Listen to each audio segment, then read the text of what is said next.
Bonjour tout le monde. Ah, ça y est, vous m'avez vu ressortir mon art journal. Ouais, j'avais envie de faire un petit peu autre chose que des cartes de Noël, hein, parce que faut savoir changer un petit peu aussi. Je vais continuer d'en faire, hein, puisque on me l'a demandé, mais voilà, j'aime bien changer un petit peu. Donc là, je ressors mon art journal parce que ça fait un petit moment. Donc, comme d'habitude, j'ai appliqué du gesso pour imperméabiliser ma page. Voilà, donc je vais aider au séchage comme d'habitude avec mon heat gun parce que même si j'ai pas mis une couche très épaisse, eh bien je préfère accélérer un petit peu le séchage puisque je sais que j'en ai pour très longtemps. Alors, donc là vous me voyez sortir mes dabbers, donc je vais sur les trois au final je vais en utiliser que deux. Et enfin, s'ils veulent bien marcher, parce que en fait, c'est des petits applicateurs à peinture acrylique, très pratiques d'ailleurs, puisqu'ils ont un embout mousse, donc c'est super sympa. Par contre, il faut beaucoup les secouer pour appeler la couleur, et donc les tapoter un petit peu sur une feuille de brouillon si on veut. Et au final, la couleur finit quand même par arriver. Enfin, c'est un peu laborieux, hein. Donc pour l'instant, j'en ai mis seulement sur le bas de mes pages parce que je pensais l'utiliser comme ceci. Et puis au final, vous verrez que j'en mettrai un petit peu ailleurs aussi. Donc là, je change, je vais prendre la couleur copper. Donc la première, c'était la couleur raspberry, pardon. Donc là, c'est la couleur copper. Et c'est une très jolie couleur elle est métallisée, elle est très belle. Donc voilà. Alors là, vous me voyez, je vais revenir un petit peu avec le Raspberry et une éponge pour travailler un petit peu plus la transition, si vous voulez, entre ces deux couleurs. Donc là, je vais utiliser un tampon Primadol. Si je me trompe pas, hein, c'est cette marque-là.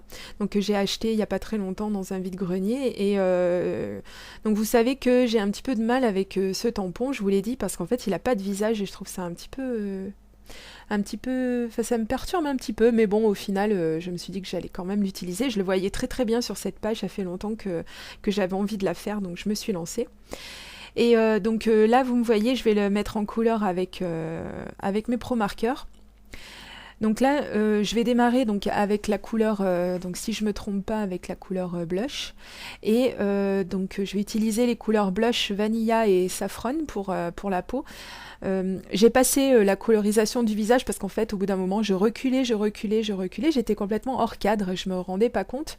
Donc, je vais me rattraper sur la mise en couleur des jambes puisque c'est exactement le même système. J'ai utilisé exactement les mêmes couleurs. Et donc, vous allez voir que donc, je vais mettre la couleur blush, donc la couleur la plus claire que j'ai, la couleur de peau, parce qu'après, il en existe sûrement des plus claires, mais moi, c'est celle que je possède. Donc, je vais la mettre vraiment au centre de l'image et je vais venir mettre mes couleurs vanilla et saffron vraiment sur les pourtours des jambes, donc pour donner cette impression de lumière qui vient taper sur la peau et donc garder les endroits les plus clairs justement au centre de l'image, tout simplement, comme je fais un petit peu d'habitude d'ailleurs.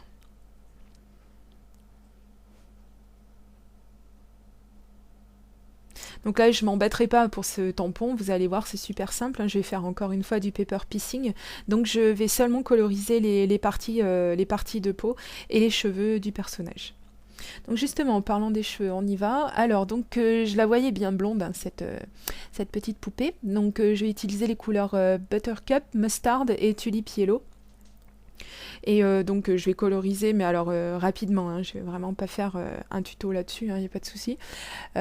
Puisque c'est avec mes Pro Markers, moi je les utilise beaucoup pour la carterie et quand même beaucoup moins pour le art journal, hein. Je crois que c'est une des premières fois que je vais les utiliser pour le art journal, mais bon. C'est pas une règle, hein, c'est pas ça, mais c'est vrai que je préfère en général vraiment me pencher, vous faire des zooms plus précis sur la mise en couleur lorsque je m'en sers pour la carterie. Donc là, encore une fois, tout simplement, vous voyez...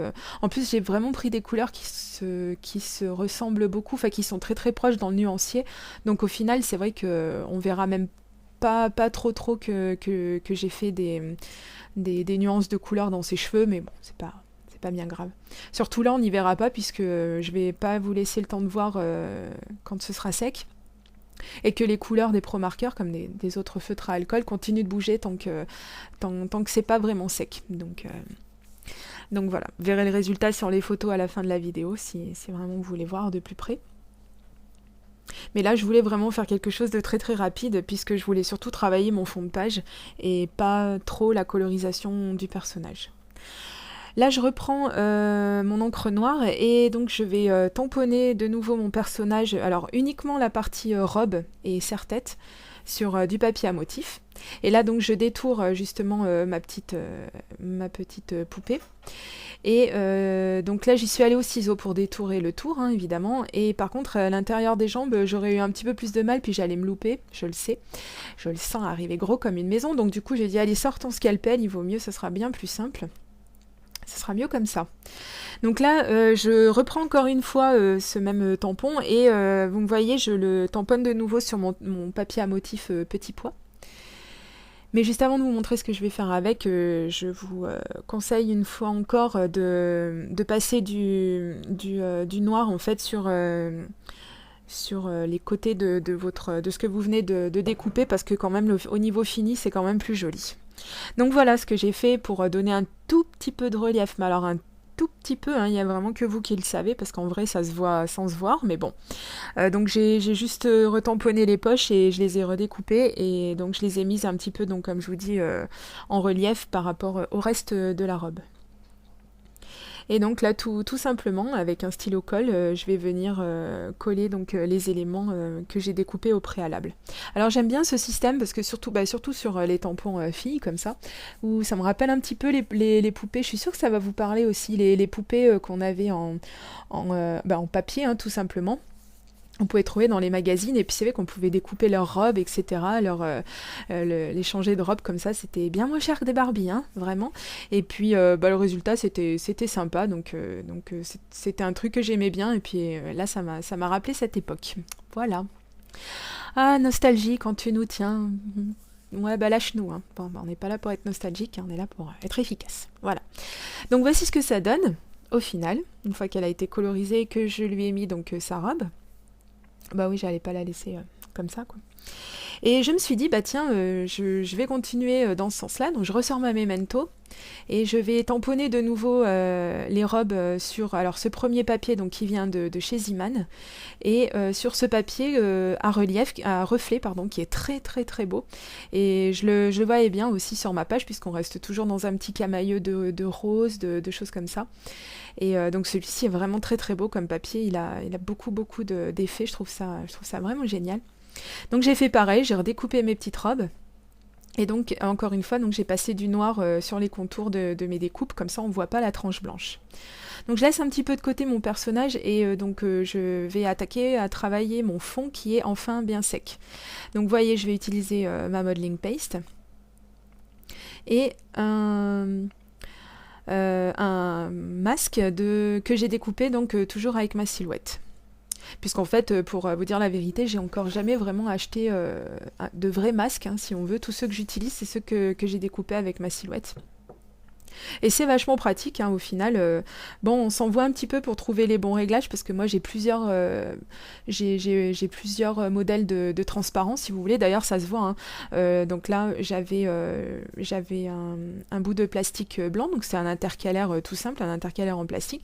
Là, vous voyez ce deuxième motif un petit peu léopard ou peau de serpent, enfin, je sais pas comment dire, sur lequel je vais appliquer donc de l'Adirondack couleur ginger. Et donc vous verrez que je vais pas m'arrêter là, mais parce que finalement cette couleur ressemble beaucoup à la vintage photo et je voulais quelque chose de plus foncé, donc vous allez voir, j'ai utilisé de la walnut stain. Je vous le dis d'avance. Et donc comme je vous disais, oui, j'ai plusieurs plastiques que j'utilise pour découper mes masques. Et donc après c'est vrai qu'ils sont plus ou moins épais, donc après il faut vraiment s'enquiquiner pour trouver le bon réglage, mais enfin une fois que c'est fait, on est bien content du résultat. Donc ça c'est une troisième sorte de plastique, donc ça c'est ce qu'on met sur les dossiers quand on veut les relier, donc c'est de la récup. Et donc j'ai découpé des petits pois, voilà, tout simplement. Et là donc je vais les appliquer avec un applicateur mousse et de la Distress Black Soot. Et puis je me suis dit bah tiens je vais noircir un peu mes bords, comme ça va mettre un petit peu en relief mes pages. Pour mettre encore un petit peu de choses sur mon arrière-plan, donc ben oui, on va pas passer à travers hein, comme d'habitude, donc je vais utiliser mon encre de Chine et puis mettre des petites taches comme d'habitude. Voilà, donc ça donne un résultat toujours sympa. Alors je vais vous montrer comment je fais ces petites fleurs, voilà. Donc rien de bien compliqué, hein, je vous assure, faut pas sortir de Saint-Cyr pour pour arriver à les faire, hein, vous doutez bien. Alors, donc là, je vous montre le modèle que je fais avec du gesso. Donc, j'applique du gesso sur une vieille page de livre, hein, tout simplement. Je le sèche rapidement, puisque j'en ai pas mis beaucoup, ça sèche très vite. Et puis donc, je prends un stylo noir, hein, un stylo feutre noir, tout simplement. Et donc là, je dessine des formes, voilà, plus ou moins aléatoirement. Et donc, tout simplement, il suffit de les coller les unes sur les autres. Et puis voilà, le tour est joué. Alors donc je vous montre le résultat, donc vous avez à droite la version sans gesso et à gauche donc la version avec. Donc après tout est question de goût, hein. C'est vrai que moi j'ai préféré avec le gesso. Donc là c'est des tampons Aladdin que je vais tamponner un petit peu sur mon fond de page, puisque je voulais vraiment une double page très très fifi, très très girly, très voilà, avec plein de choses, avec des fleurs, avec voilà, des robes, tout ce que voilà, vraiment pour que ça symbolise bien tout ce que peut être une fille. Donc ben, j'espère que j'étais bien dans le thème, voilà. Et puis donc en plus, ce qui est génial, c'est que ça me permet d'utiliser des tampons que j'avais pas encore utilisés, puisque c'est des tampons que vous avez encore une fois eu la gentillesse de m'envoyer pour mon anniversaire. Donc je pense à Laetitia, voilà, c'est vraiment très très gentil. Ensuite, donc je vais mettre ce tampon maître de couturière, justement. Toujours tamponné donc à l'astésone, hein. Notez bien à l'astésone, parce qu'il faut une encre qui résiste, qui reste bien sur mon arrière-plan sur lequel j'ai mis des couleurs acryliques, et qui risque un petit peu de glissouiller comme ça si on tamponne pas correctement. Mais bon, là vous me voyez quand même, j'utilise de la Stampin' Up, donc qui est une encre aquarellable, et au final ça a très bien tenu sur mon fond de page. J'aime beaucoup ce tampon buste, hein. C'était pas quelque chose que j'aurais utilisé comme ça au premier abord, mais au final, ben, de toute façon on est complètement raccord avec le thème que j'ai voulu donner à ma page de Art Journal. Et donc là je vais lui mettre un petit peu de relief avec tout simplement mon crayon de papier, voilà, et puis je vais passer mon doigt dessus pour estomper un petit peu, et puis voilà, donc ça va lui donner un petit peu d'ombre et ça va le mettre un petit peu en valeur. Donc là je commence à appliquer tous les embellissements que j'ai fait à côté de mon fond de page, hein. Donc je vais commencer à les appliquer dessus, et après donc je vais tamponner mon titre avec le tampon que ma petite scraboulette m'a envoyé, et donc je vais me servir pour tamponner une partie du titre, une partie seulement.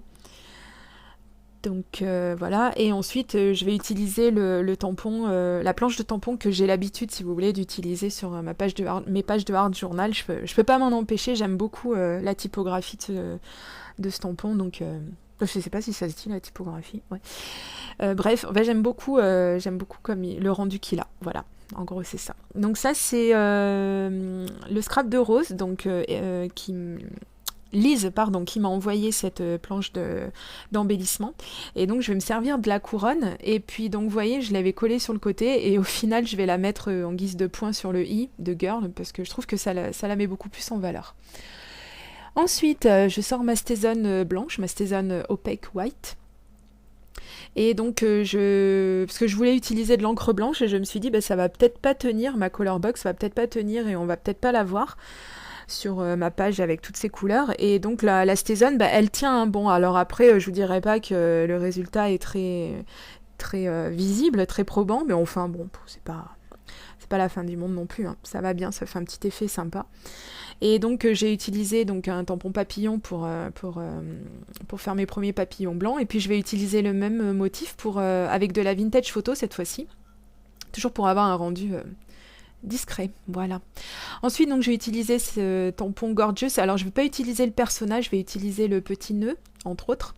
Et donc là, vous me voyez, l'autre après-midi, j'ai passé l'après-midi en fait à ranger toutes mes chutes de papier par couleur.